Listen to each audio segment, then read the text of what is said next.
Is the lecture being recorded? Nice. Thank you for the reminder. अच्छा जी,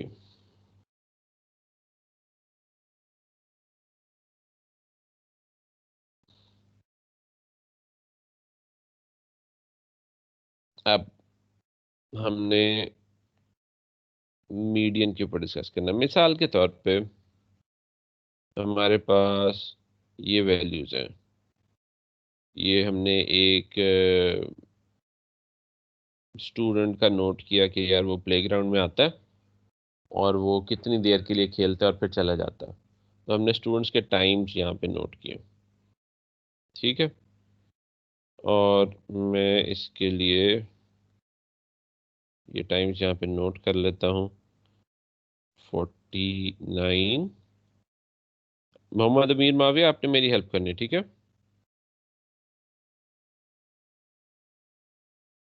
okay sir. 56, 57, 61, दोबारा 61, 63, 68। ये मेरे पास time का रिकॉर्ड है कि स्टूडेंट्स कितने बजे, कितनी देर उन्होंने प्लेग्राउंड में स्पेंड किया। अब अमीर माविया, हम जब मीडियन की डिस्कशन करते हैं तो हम कहते हैं यार मिडिल वैल्यू होनी चाहिए, ठीक है। तो यस मैं सर। कहता हूँ ये 68 और 49। अब मैं एक गलती करने लगा हूँ, मेरी गलती, आपने बताना मैं क्या कर रहा हूँ। 68 और 49 को हमने आइसोलेट कर दिया, 63 और 52 को आइसोलेट कर दिया, 61 और 55 को आइसोलेट कर दिया, 61 और 56 को आइसोलेट कर दिया। इसका मतलब है 57 मेरा मीडियन है। ये जो मैंने काम किया ये गलत है। क्या गलती किया मैंने? जब हम मिडिल सर वैल्यू की बात करते हैं जी, कुछ नहीं, आप बताएं सर। जब हम मिडिल वैल्यू की बात करते हैं तो पहले किसी किस्म का ऑर्डर होना चाहिए। भी मिडिल रैंडमली पड़े हुए लोगों में से मिडिल ढूंढने से क्या फर्क पड़ता है? पहले उन्हें अरेंज करेंगे तो फिर मिडिल वैल्यू की अहमियत होगी ना। तो सबसे पहली गलती ये है कि इन्हें हमने सॉर्ट आउट नहीं किया हुआ, इन्हें ऑर्डरिंग नहीं की। इन्हें अरेंज करना पड़ेगा असेंडिंग ऑर्डर में, ठीक हो क्या? तो हमारे पास जो सबसे छोटी वैल्यू है दैट इज 49। उसके बाद नेक्स्ट है 52। सर जी ऑर्डर में नहीं फिर है।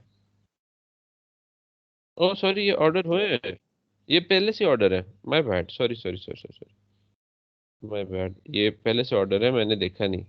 यूजुअली डेटा जो है वो रैंडम होता है तो मिक्सअप हो जाता है। माय बैड, ये मीडियन सही है।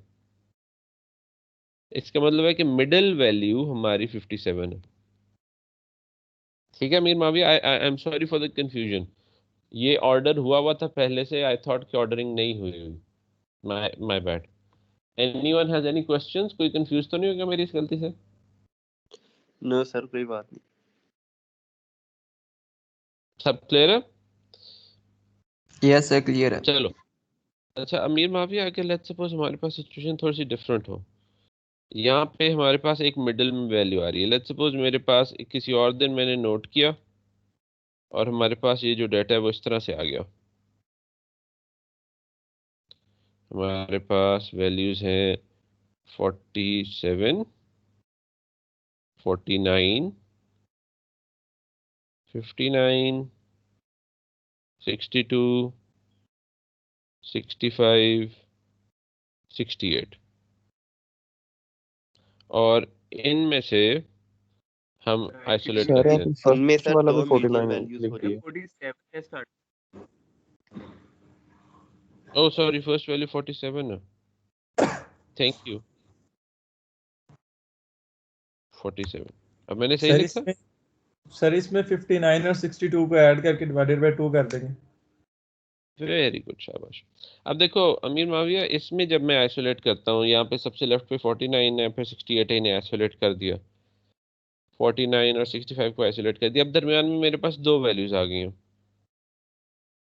अब इन दोनों में से मैं किसी एक को भी करूंगा तो फिर ऑटोमेटिकली दूसरी भी आइसोलेट हो जाएगी, क्योंकि लेफ्ट से और राइट से बराबर को आइसोलेट करते हैं। लेकिन यस यहाँ सर। पे हमारा फिर मिडिल वैल्यू ही नहीं आएगी, तो हम क्या करेंगे? हम मीडियन के लिए हम कहेंगे the median is equals to 59 plus 62 divided by 2। इन दोनों को ऐड करके हम 2 पे डिवाइड कर देंगे। कितना बना? ये तो सर हम अपनी तरफ से एक वैल्यू ऐड कर रहे हैं ना डाटा में, और उसे सिलेक्ट कर रहे हैं as a middle. Very good question. हम बेसिकली डेटा में वैल्यू ऐड नहीं कर रहे, हम एक ऐसा मीडियन चूज कर रहे हैं जो वैल्यू डेटा में पहले से एग्जिस्ट नहीं करती। ठीक है, जो एवरेजेस होती हैं जरूरी नहीं होता कि एवरेज की वैल्यू डेटा में से ही एक वैल्यू हो। Does this make sense? Yes sir. Excellent. अच्छा चले, मैं आप लोगों को ये वाली बात समझ आ गई। अब देखो ना, हमारे पास ऊपर जो डेटा था, ये डेटा था जिसमें total number of values odd थी, इसलिए हमारे पास मिडिल की एक वैल्यू आई, हमने ऐसे ही चूज कर ली। लेकिन जब नंबर ऑफ वैल्यूज इवन है तो फिर हमें दो वैल्यूज में से एक को चूज करना, दो वैल्यूज को ऐड करके 2 पे डिवाइड करना पड़ा।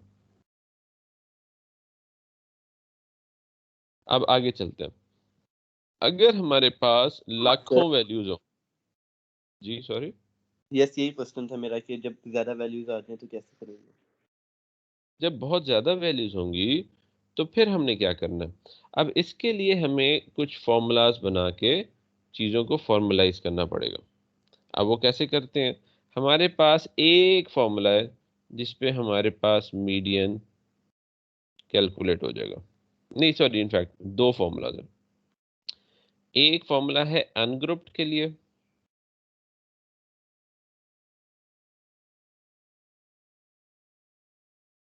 और दूसरा फॉर्मूला है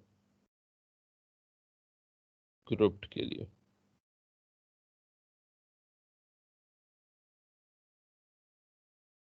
जब अनग्रुप्ड होता है तो उसका फॉर्मूला है n+1 ओवर 2h,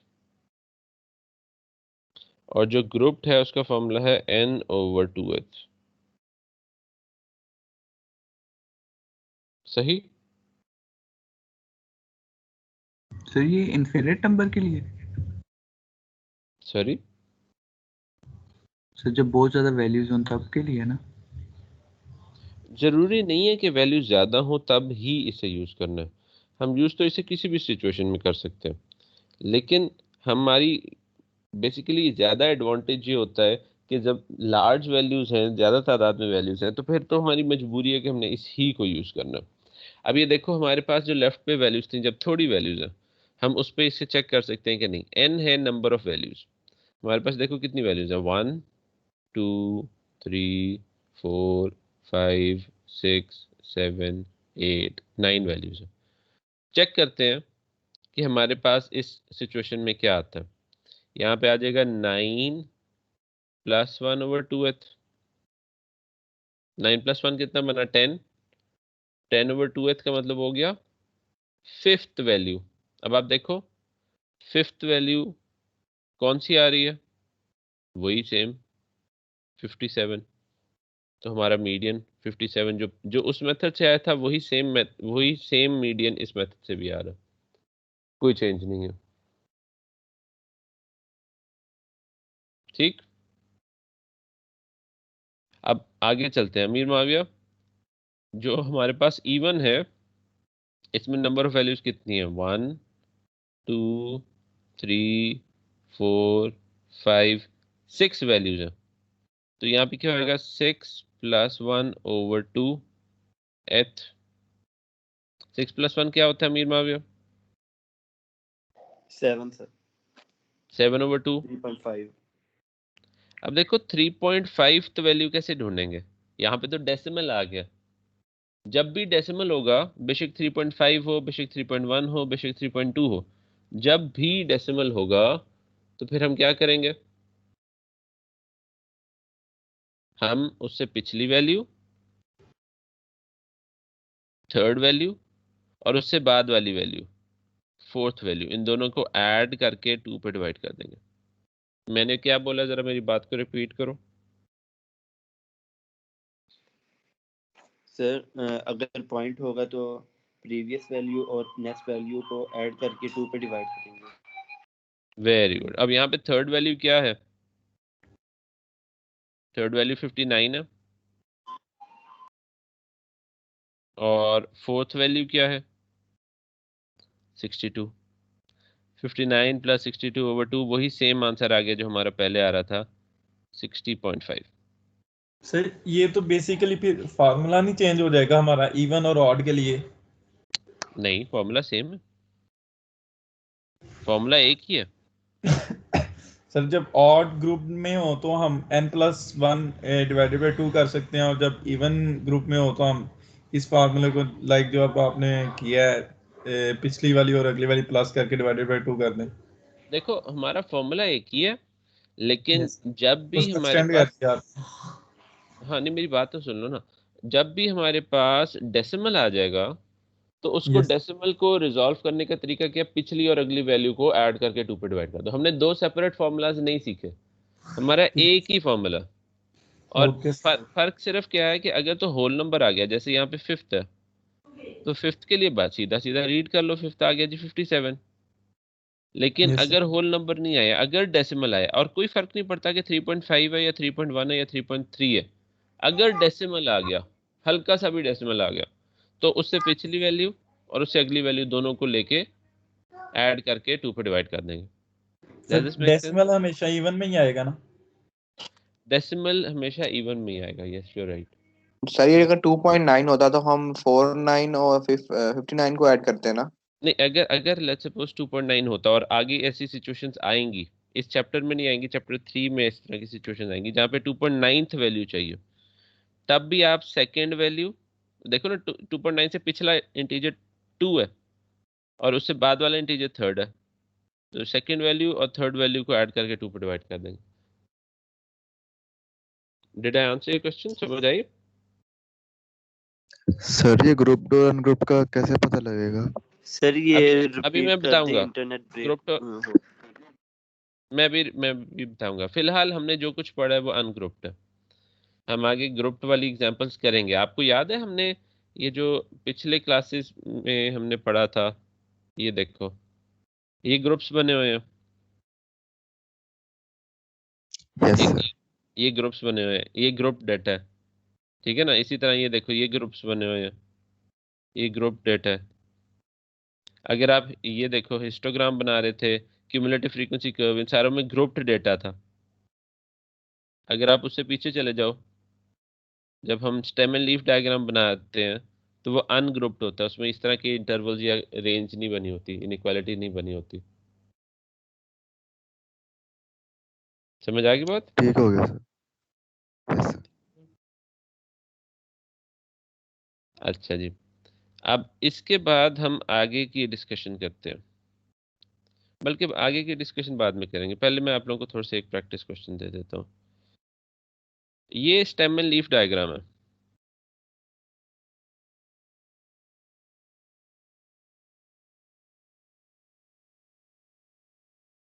जी सर स्टेम। इस स्टेम लीफ डायग्राम को जरा आप लोग देख के बताओ कि इसमें आपका मीडियन क्या आएगा। वैसे तो आपके सामने बोल्ड हुआ हुआ है, लेकिन इसे जरा सॉल्व करो अपने अपनी नोटबुक्स पे। Find the median.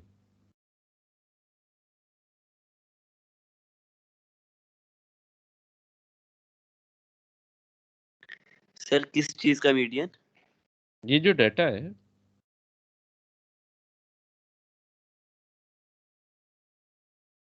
आपको ये डेटा नजर आ रहा है ना, इस डेटा का मीडियन निकालो। ये जो डेटा यहाँ पे हमारे पास स्टेम लीफ डायग्राम की बेसिस शक्ल में, वो फ्रीक्वेंसी सर ये ऑर्डर अटेंडेंस शो हो रही है मुझे। आपको अटेंडेंस शो हो रही है अभी तक? सारे स्टूडेंट्स को ये इशू आ रहा है? No sir.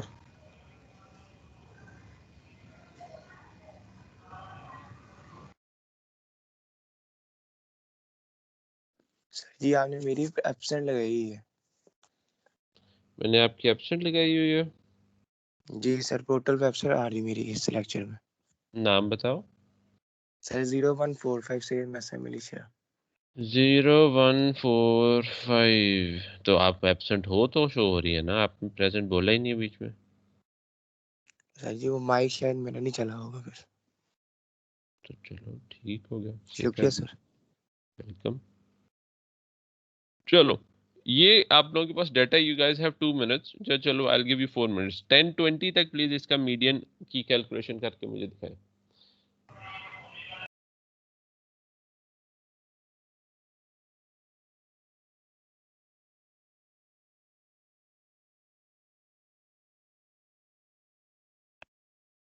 सर पिक भेजनी है? नहीं अभी नहीं, मैं 8 है। बताऊंगा, मैं बताऊंगा पिक भेजनी है कि नहीं। सर वैसे 8 आया है। 8 नहीं आया, 8 गलत है। सर 168। 168 आएगा। ये सिर्फ लीफ को नहीं देखना आप लोगों ने। यहाँ पे सबसे बड़ी वैल्यू क्या है?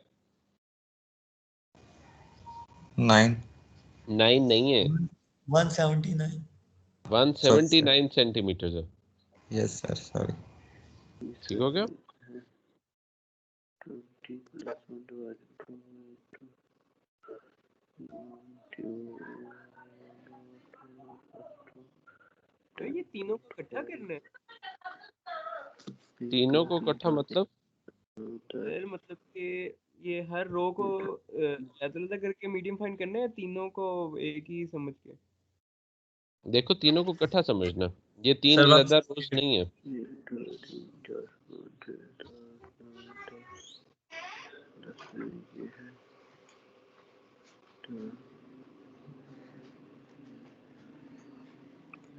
सर 168 आएगा। 168 गुड।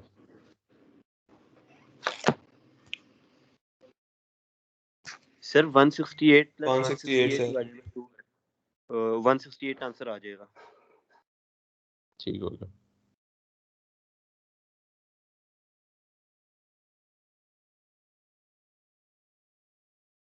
देखो मैं आप लोगों के सामने ये सॉल्व करता हूँ। हमने इसको जब समझना है, हमारे पास सबसे पहले हमने कैलकुलेट करना है n कितना है।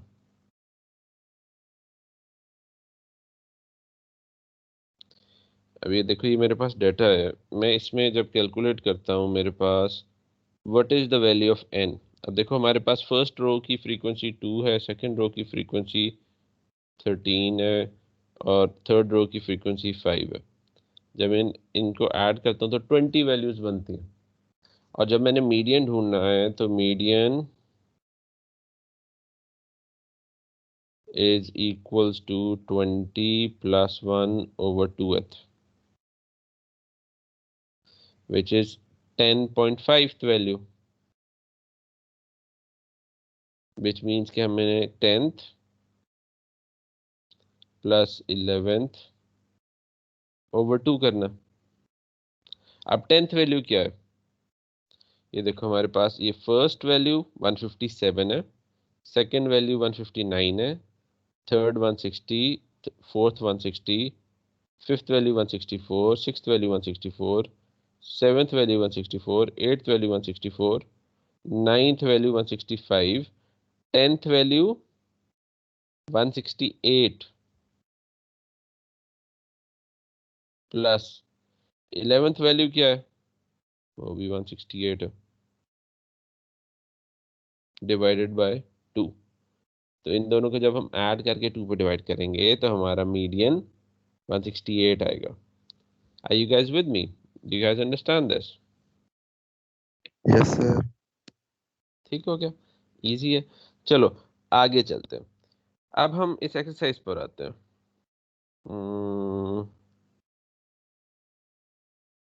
चलो इसको करें।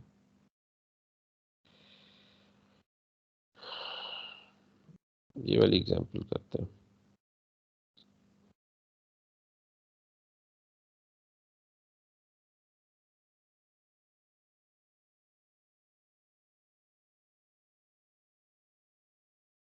ये हमारे पास डाटा, ठीक है।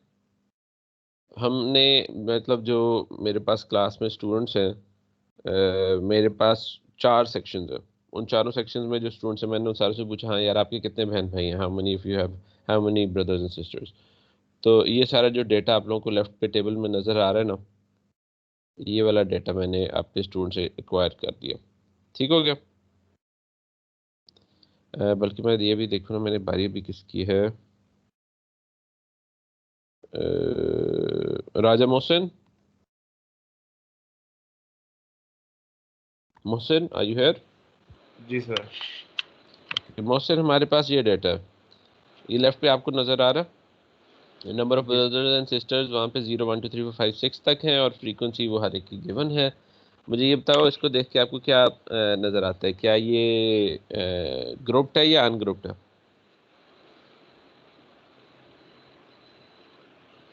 अनग्रुप्ड है सर। अनग्रुप्ड है, गुड, शाबाश। यहाँ पे ग्रुप्स नहीं बने हुए, टेबल जरूर है, एक फ्रीक्वेंसी टेबल है हमारे पास, लेकिन दिस इज स्टिल अनग्रुप्ड।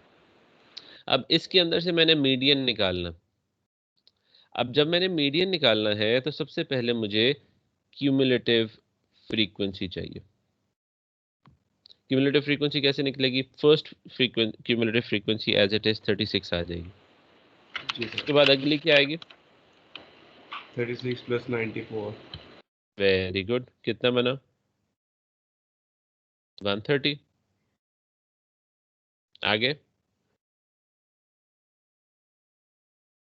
फिर 48 को ऐड करेंगे तो बन जाएगा 178।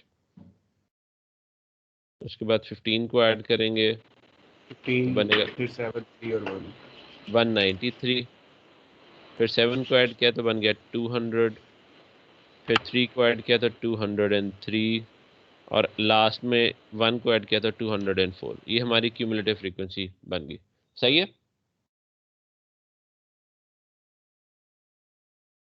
इसमें मैं आपको कहता हूँ यार मुझे n की वैल्यू बताओ, n कितना आएगा? 204। मोहसिन ये सर बताओ दोबारा बता दें एंड 204 कैसे है? जो टोटल फ्रीक्वेंसी है वो n है। अच्छा ठीक है। ठीक है, ये देखो उन्होंने है। भी क्यूमुलेटिव फ्रीक्वेंसी हमें बना के दी हुई है, मैंने खुद आपके सामने कर दिया ताकि आपको समझ आ जाए। हमारे पास ओरिजिनल डेटा सिर्फ ये था, हमने क्यूमुलेटिव फ्रीक्वेंसी खुद से ढूंढी है। सही?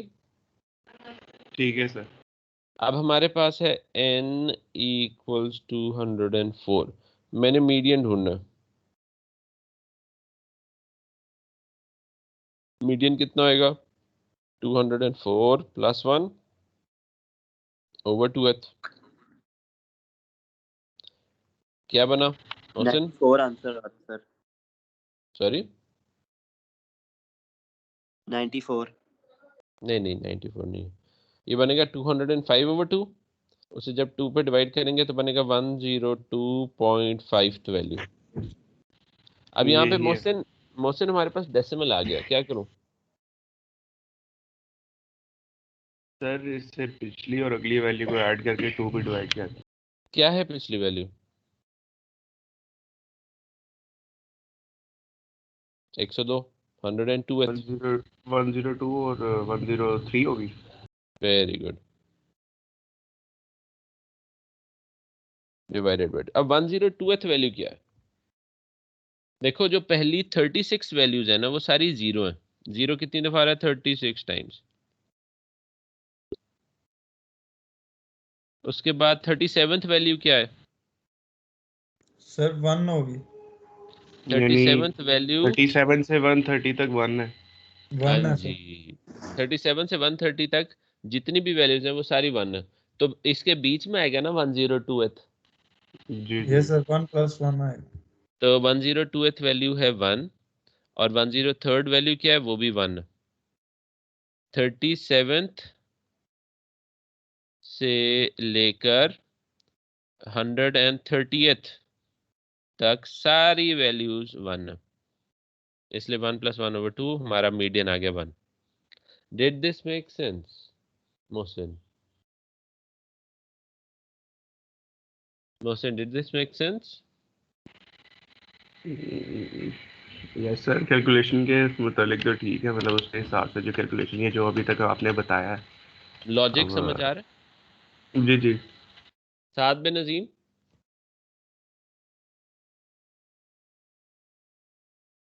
साद बिन नजीम, यस सर।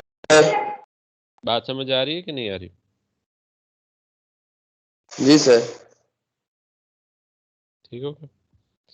चलो, अब हमने ये सारा का सारा जो भी काम किया, दिस वाज अनग्रुप्ड। अब एक एग्जांपल ग्रुप्ड वाली भी कर लेते हैं। हम एक्सरसाइज पर आते हैं। Let's suppose we are going to try and do exercise 2A,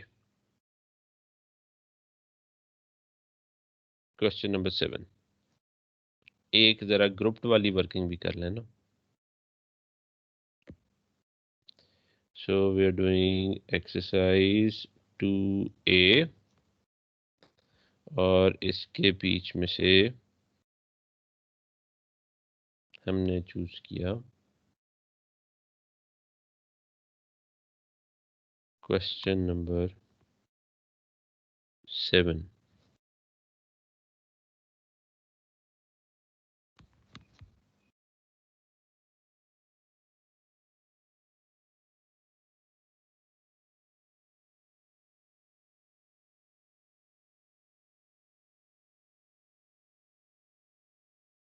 चलो, अब not Raja Mohsin, let me go to someone else. Abdur Rauf, are you here?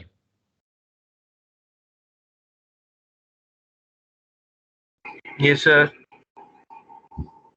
Abdur Rauf, Yes sir. ये वाला क्वेश्चन आपने please read करना है ऊंची से। The number of rejected CDs produced each day by a machine was monitored for 100 days. The results are summarized in the following table. Number of rejects and number of days. Estimate the median number of rejects. अब देखो, इस चीज के लिए जब हमने median निकालना है, सबसे पहले मुझे ये बताओ कि ये ग्रुप्ड है या अनग्रुप्ड है? Grouped sir. ग्रुप्ड है, वेरी गुड। तो ग्रुप में हमारा मीडियन का फॉर्मूला क्या होता है? इसमें Sir plus n one by नहीं 2. होगा। वेरी गुड, शाबाश। इसमें हमारा +1 नहीं होगा, इसमें हमारा n/2th होएगा। Everyone please notice the difference. यहाँ पे +1 नहीं कर रहे हम, यहाँ पे डायरेक्टली n/2th है। ठीक हो गया। अब यहाँ पे n ढूंढना है। हमारे पास सबसे पहला जो स्टेप होगा, हम इसमें क्यूमुलेटिव फ्रीक्वेंसी को निकालेंगे। अब जरा इसमें क्यूमुलेटिव फ्रीक्वेंसी फर्स्ट वाली तो एज इट इज 5 आ जाएगी। Yes sir. अगली वाली 13. 13 आ गई। फिर 32. 32, फिर 69. वेरी गुड 69, फिर 91. 91 और 100. 100। चलो, सर वैसे अब इसका गिवन है मतलब क्या डेज में? Ma'am sorry, cumulative 100 days. Frequency निकालना लाजमी है अगर मीडियन हमसे पूछा गया। हाँ जी, क्यूमुलेटिव फ्रीक्वेंसी, हमें अगर फ्रीक्वेंसी टेबल है तो क्यूमुलेटिव फ्रीक्वेंसी निकालना लाजमी है, उसके बगैर वर्किंग नहीं होगी। और एक और चीज़ भी अभी लाजमी है, अभी देखना एक काफ़ी बड़ी चीज़ हमें एक और भी करनी पड़ेगी, क्योंकि कौन यहाँ सा पे ग्रुप टेबल है तो ओके निकालना सर। होता है? फ्रीक्वेंसी टेबल, ये जैसे टेबल बना हुआ ना जिसमें फ्रीक्वेंसीज गिवन है। ठीक है सर। अब ये देखो, हम एक और प्रॉब्लम आने लगी है। हमारे पास 100/2 हमने किया तो आगे 50th वैल्यू। अब जरा 50th वैल्यू कहाँ पर होएगी? सर लास्ट पे 9. नहीं नहीं, फ्रीक्वेंसी में देखो। देखो हमारे पास जो पहली 5 वैल्यूज हैं वो 0 से 9 के बीच में। उसके बाद जो हमारी 6th वैल्यू है, 6th से लेके 13th तक, ये सारी वैल्यूज किधर है? 10 से 19 के बीच में। उसके बाद 14th से लेके, यहाँ पे 13 खत्म हो गया ना, तो 14 से लेके 32nd तक सारी वैल्यूज कहाँ पे हैं? 20 से 29 के बीच में। आगे 33rd वैल्यू कहाँ पे होगी? 30 से 39 पे। और 33rd से लेके कहाँ तक है? 69th तक सारी 69 वैल्यू। तक। 30 से 39 के बीच में। तो इसका ये मतलब हुआ कि 50th वैल्यू भी इसके बीच में आएगी। Yes sir. लेकिन प्रॉब्लम ये है कि इसके बीच में किधर। पहले तो देखो ना, जब हमने पिछला क्वेश्चन किया था, पिछले क्वेश्चन में तो आसान था क्योंकि हमारे पास टेबल था, हमने उसमें से एक स्पेसिफिक वैल्यू को रीड कर लिया। यहाँ पे पता चल गया कि अच्छा भी इधर है, इसका मतलब है कि 1 होएगा। 102th वैल्यू भी 1 है, 103th वैल्यू भी 1 है। अल्हम्दुलिल्लाह, सही हो गया। Yes sir. लेकिन अब हम क्या करें?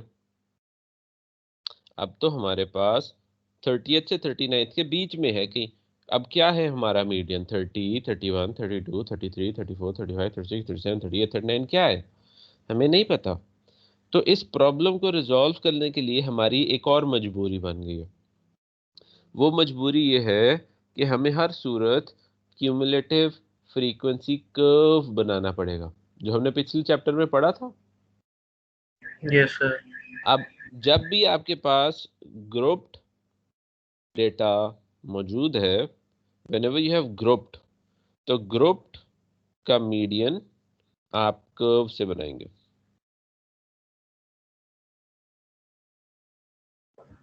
Okay sir. Grouped median from curve. अब हमारी मजबूरी है, हम यहाँ पे क्यूमुलेटिव फ्रीक्वेंसी कर्व को क्रिएट करेंगे। उसके लिए हमारे एक और स्टेप बड़ा लाजिम है। अब दरूफ यहाँ पे क्या हमें करना पड़ेगा? सबसे पहले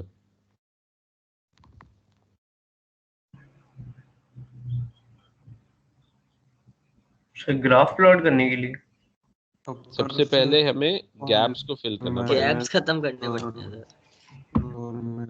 यस,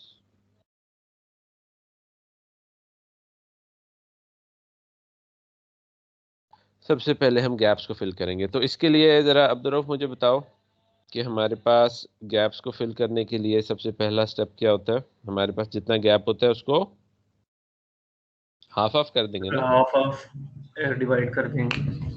हाफ ऑफ पे डिवाइड कर देंगे।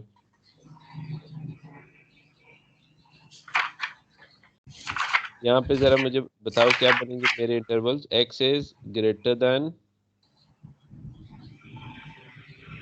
क्या?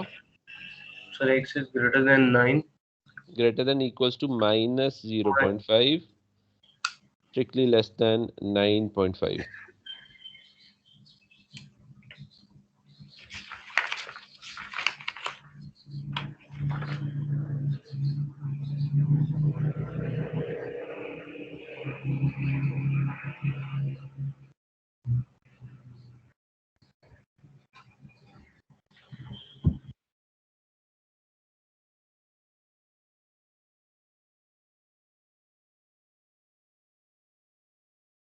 क्या हुआ Abdurrauf, are you here? Yes sir. अगली वैल्यू क्या आएगी? अगला sir 9.5 less than equal to x 9.5 से ग्रेटर देन इक्वल होएगा और स्ट्रिक्टली लेस देन क्या होएगा? 19.5। ठीक हो गया? Yes sir. फिर x is greater than and equals to 19.5 20.5 right और वैल्यू। स्ट्रिक्टली नहीं 20.5 नहीं 29.5। यस। फिर होएगा x is greater than and equals to 29.5 strictly less than 39.5। फिर होएगा x is greater than and equals to 30.5 strictly less than, sorry 30 मैंने खुद 39.5 9.5 से 49.5। 49.5 फिर x is greater than and equals to 49.5 strictly less than 59.5। ये हमारी सारी classes हो गई। अब हम इनकी सारों की फ्रीक्वेंसीज लिखेंगे, उसके बाद हम इन सारों की क्यूमुलेटिव फ्रीक्वेंसी लिखेंगे। ये आ गया 5, 8, 19, 37, 22, 9 cumulative frequency 5, 13,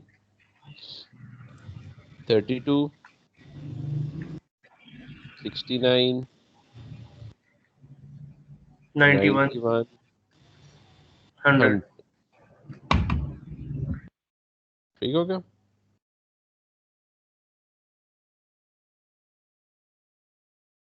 अब हमारे लिए स्केल लेना है नेक्स्ट स्टेप।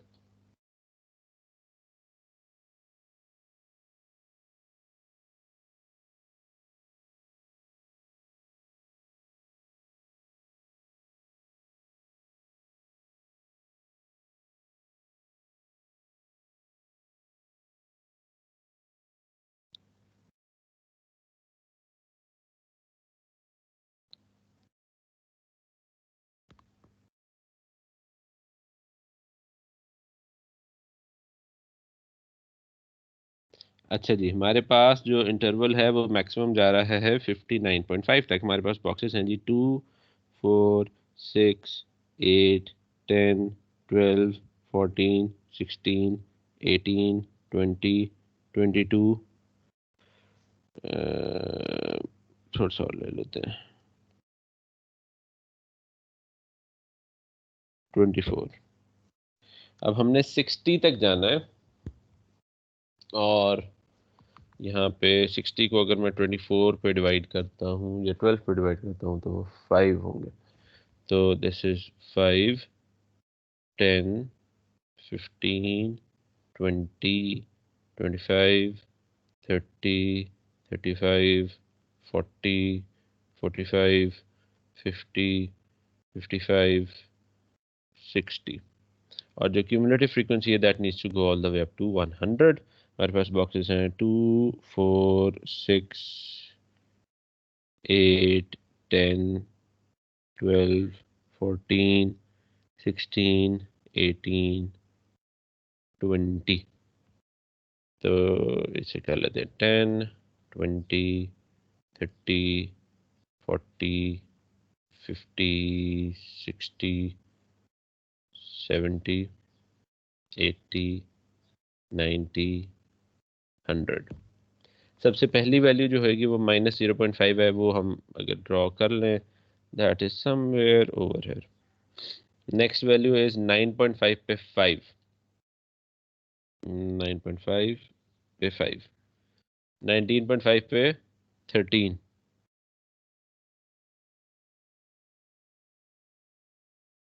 29.5 पे 32, 29.5 पे 32, 39.5 पे 69,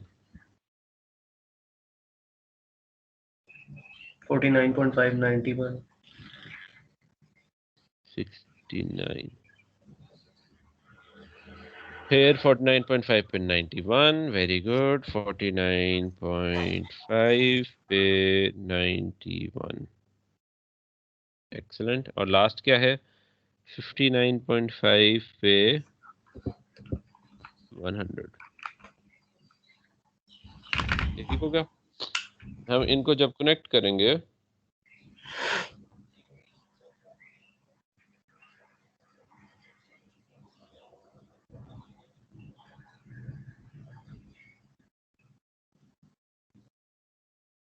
ये हमारा कर्व बन गया। अब देखो ये सारा कर्व और इसकी सारी वर्किंग हमने क्यों की है?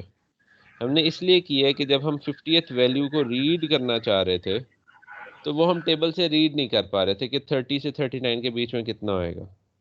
अब हम जब रीड करेंगे तो हम यहाँ पे 50 को चूज करेंगे। हम 50 को चूज करके उसके अगेंस्ट वैल्यू को देखेंगे। क्यूमुलेटिव फ्रीक्वेंसी हमारी 50 है तो हमें एग्जैक्टली क्या वैल्यू मिल रही है?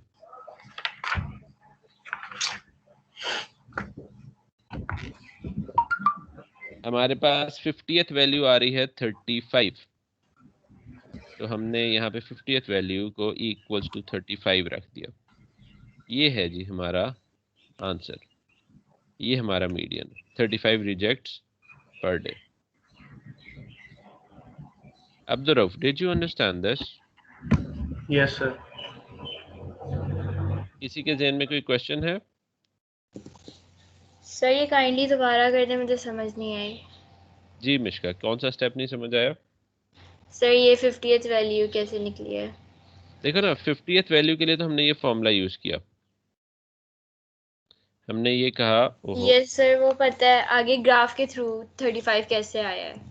ग्राफ पे हम ये जो होते हैं ना, ये हमेशा फ्रीक्वेंसी होती है, तो हम क्यूमुलेटिव फ्रीक्वेंसी में से ढूंढेंगे। हमारे पास क्यूमुलेटिव फ्रीक्वेंसी वाई एक्सिस पे, उसमें हमने 50 को नोट किया। वहाँ से 50 से हमने हॉरिजॉन्टल लाइन ड्रॉ की कर्व तक, और कर्व से सीधा नीचे आ गए, तो हमें वैल्यू मिली 35। ये हमारा मीडियन। सर एक्स एक्सिस पे फ्रीक्वेंसी होती है? नहीं, वाई एक्सिस पे फ्रीक्वेंसी होती है। हमने वाई एक्सिस पे 50 देखा, और एक्स एक्सिस पे हमारा वेरिएबल होता है जो भी हम स्टडी कर रहे हैं। जैसे इस क्वेश्चन में हम स्टडी कर रहे हैं नंबर ऑफ रिजेक्ट्स, तो ये 35 हमारा एक median number of rejects per day है।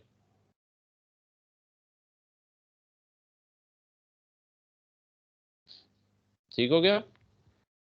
सर मेरी तो 38 ही कर रही है।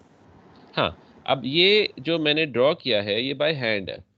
ये इसमें रूम फॉर एरर है, आपका हल्का सा ऊपर हो सकता है, हल्का सा नीचे हो सकता है। वैसे 38 मेरा ख्याल है थोड़ा सा ज़्यादा दूर है, 36 तक या चलो इवन 37 तक मैं खैर करता।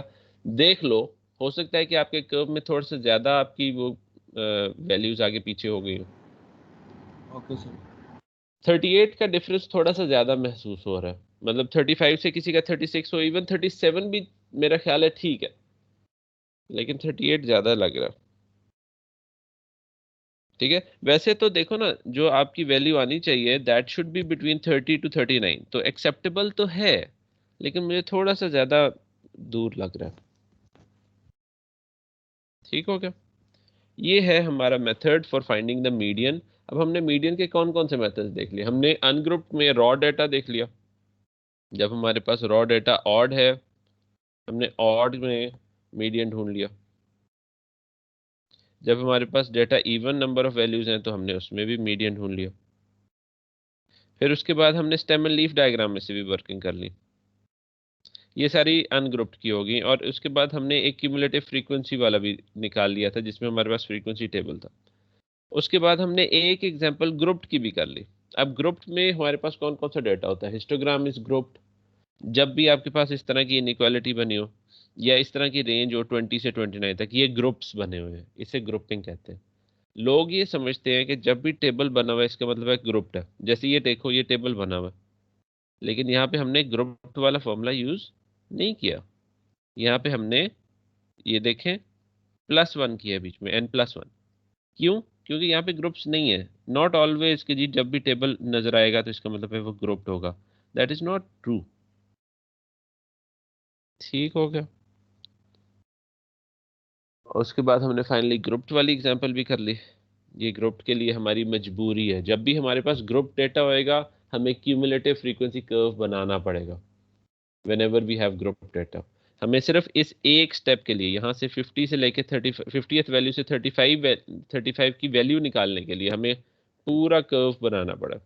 बनाएंगे, this is the only way. There are alternate methods, इसके कुछ फॉर्मूलाज के थ्रू शॉर्टकट्स हैं, we will not study them. वो इंटरपोलेशन वाला फॉर्मूला होता है, शायद आप में से कुछ स्टूडेंट्स ने उसको स्टडी किया हो, हम उसको यूज नहीं करेंगे, हमारे सिलेबस में उसकी कोई अहमियत नहीं है। ठीक हो गया? चलें, आज के लिए इतना काफ़ी है। We still have about 5 minutes left, 5 minutes left, तो that's fine, that's not an issue. मेरा मकसद आज एक्सरसाइज 2A करवाना था, वो हमारी कंप्लीट हो गई है। Anyone has any questions before I finish the class?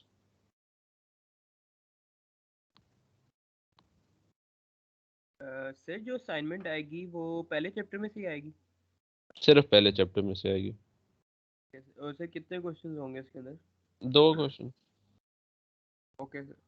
लंबी असाइनमेंट्स नहीं देनी मैंने, छोटी सी असाइनमेंट होगी। ओपन बुक है, जितना मर्जी एक सर ये जो हम नोटबुक कर लो। एक मेरी बात कंप्लीट होने दो। जितना डिस्कशन करनी है आपस में कर लो, ग्रुप स्टडी कर लो, लेकिन प्लीज एक छोटी सी बात का ख्याल रखना है, समझ के करना है। अन्य वहाँ छापा ना मारना प्लीज। आप किसी दोस्त के साथ डिस्कशन कर रहे हो, मुझे कोई मसला नहीं है, लेकिन ये ना हो कि यार आपको ये नहीं पता चल रहा कि आप लेटर बी लिख रहे हो या 6 लिख रहे हो, ठीक है ना। मतलब कॉपी करते हुए कुछ समझ लो यार ये स्टेप कैसे है, ये स्टेप कैसे है, समझ के कर लेना, अन्य बात छापा ना मारना प्लीज, ठीक है। वरना आपस में डिस्कस करो, ओपन बुक है, जो मर्जी करो, जैसे कंफर्टेबल वैसे करो। चलो ठीक है फिर, thank you very much, okay, अस्सलाम वालेकुम। सर हमारा फर्स्ट क्विज कब होगा? फर्स्ट क्विज कब होगा? चैप्टर 2 खत्म सर होएगा फर्स्ट तो उसमें क्विज से कब होगा हमारा? Yes sir. खालिद नवाज अपनी वीडियो बंद करो। जब आपका चैप्टर 2 खत्म होएगा तो उसमें से मैं क्विज ले लूंगा। हमारा हर वीक एक चीज होएगी, एक वीक में असाइनमेंट होएगा, अगले वीक में क्विज होएगा, एक वीक में असाइनमेंट, अगले वीक में quiz. This will continue for the entire semester इंशाल्लाह। ओके सर, अल्लाह हाफिज़। अल्लाह हाफिज़।